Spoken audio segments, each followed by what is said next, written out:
Kane has reached 150 Premier League goals. He is now in the club of greats. One season wonder, tap-in merchant, Harry Kane, you've proved them all wrong.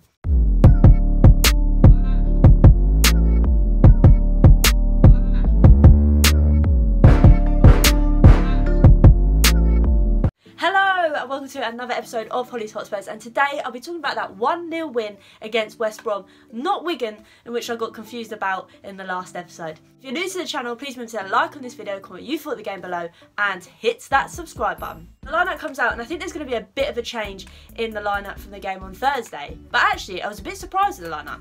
We had Lloris in goal with Doherty, Toby, Dyer and Reguilon, which I think was really nice. I think that's our strongest back four combo. We then had Højbjerg in that CDM role. When we have Højbjerg, we have confidence. When we don't have any confidence. So it's nice to see Højbjerg in there in a game that we really should push on and win. Then saw the combo of Sissoko and Ndombele with a trio of Bale, Son and Kane. Yes, ladies and gents, it finally happened. We have been waiting for this trio to be unleashed in the Premier League for a very long time, and today was that day. On the bench, we had a healthy bench of Lo Celso, given that attacking option along with Vinicius and Lucas, and then we obviously had some defensive options with both Rodon, Serge Aurier and Davies. Obviously no Dele again. I think, as we keep highlighting in every video, I think Dele's time at Tottenham is slowly twiddling to an end. Hopefully it'll be an ending one that goes on a loan deal and he comes back an even better player.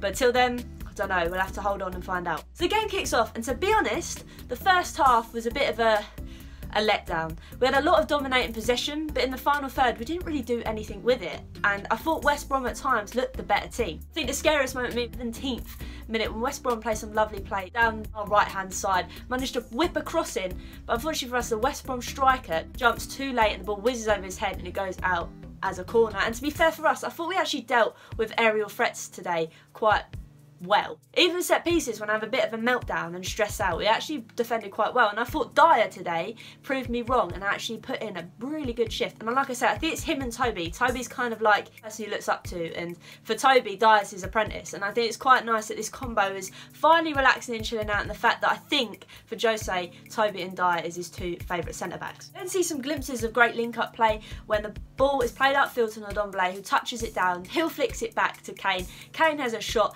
and it just go wide. We see that Ndombele goes down holding his head, and we all think, oh no, here we go, it's a head injury. We have a look at the replay, and it's just that the West Brom player, I think it's Gallagher, just kind of body checks him and he goes to the floor. I don't think there's really much in it. I don't think there's really a lot he could have done. But saying that, I thought West Brom were a bit heavy-handed the whole game. For me, I thought it was kebabbing season, because I just like to take our players out left, right and centre, shall we say. In the 25th minute, another good chance for West Brom is played. Ball is played in behind our defence towards the back line. Ball is pinged in and Dyer's there ready to header it away, luckily, and the ball goes out of play. If Dyer wasn't there, I feel like West Brom would have made that a better chance and would have scored there. There wasn't really a lot to really say in the first half, to be honest. I think there was a lot more action going off on the sideline between Jose and the West Brom manager. I think they were heating up a little bit.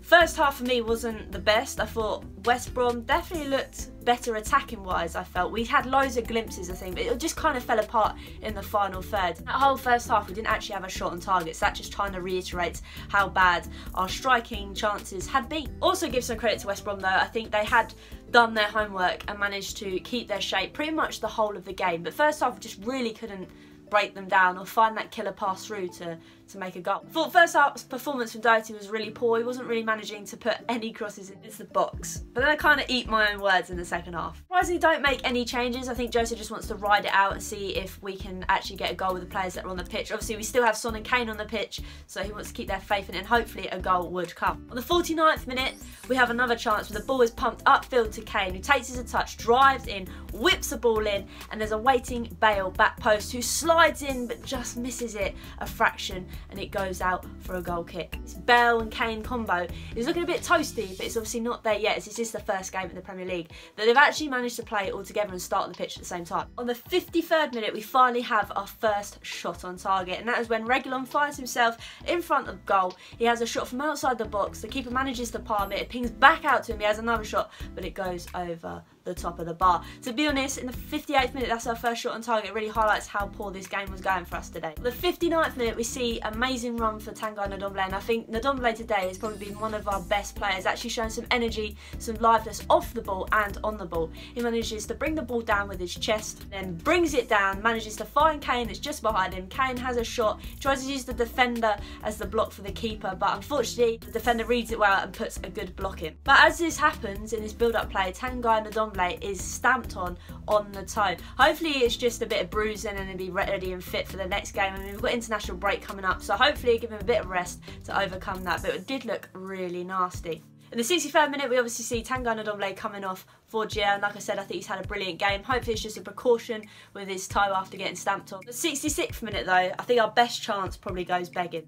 Ball is found from Kane out in the wide, and then cuts it back to Reguilon, who has a shot first time, and it pings off the keeper. And as it pings off the keeper saves it, and it falls to Gia, who just kind of snatches at it and claws it wide. I think that was probably one of our best chances that does go our way. The 68th minute though, my heart was in my mouth and Gallagher decides to have a shot from outside of our box and smashes it. Hugo just stands there because, I mean, I was shocked as well at how fast and how forceful he hit the ball, and it comes off the post. Another big let off, because that was a wonder strike from Gallagher. 70th minute, they really start piling on the pressure when they receive the corner.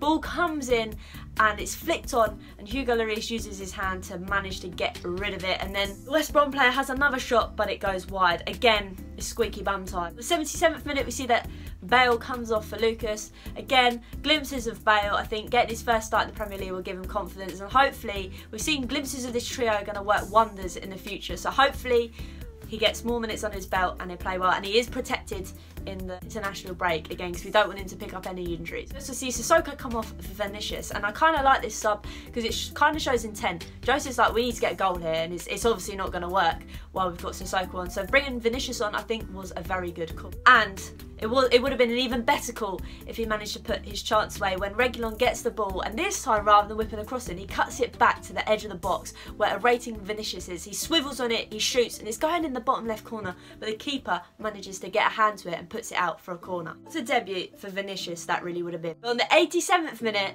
this happens.